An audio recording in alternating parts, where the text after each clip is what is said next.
5 माह कबल 21 फरवरी को पिंडदान खान से मरीज रावलपिंडी शिफ्ट करते हुए रेस्क्यू 1122 की गाड़ी को चक्री इंटरचेंज के करीब पीछे से एक गाड़ी ने हिट किया, जिसके बाद गाड़ी कलाबाजी खाती हुई मोटरवे M2 पर उलट गई। इसमें 2 एहलकार शदीद जख्मी हुए। एक एहलकार मोहम्मद इशफाक सेहतयाब होने के बाद दोबारा अपनी ड्यूटी सर अंजाम दे रहा है, जबकि मुख्तार अहमद गुज़िश्ता 5 माह से कोमे में है, जिसका इलाज मालजा गो के महकमा एहसन तरीके से करा रहा है। उसके साथ माँ बाबा और बहन भाई भी इसकी ड्यूटी दे रहे हैं और अहले इलाका भी उसके लिए दुआ गवां है और जो इसकी कुर्बानी को निभाते चले आ रहे हैं। बहुत ज़्यादा मुतमिन है, मेरे पास अल्फाज नहीं है कि हम उनका शुक्रिया कैसे अदा करें।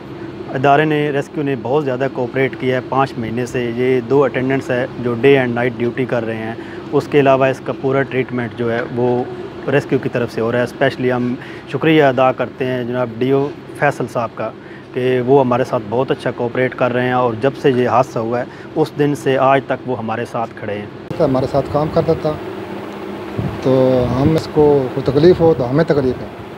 ये इसका हम जो जितनी केयर करेंगे अल्लाह पाक इसको सेहत देगा। हमारा काम है केयर करना। अधिकारियों ने हुकूमत पाकिस्तान से मुतालबा किया कि फौरी तौर पर इस अहलकार के लिए बैरून मुल्क इलाज मालजा की सहूलत मुमकिन बनाया जाए ताकि इसका इलाज वहाँ पे हो सके। कैमरामैन हसनैन अली के साथ बाबर हुसैन, सच न्यूज़, जेहलम।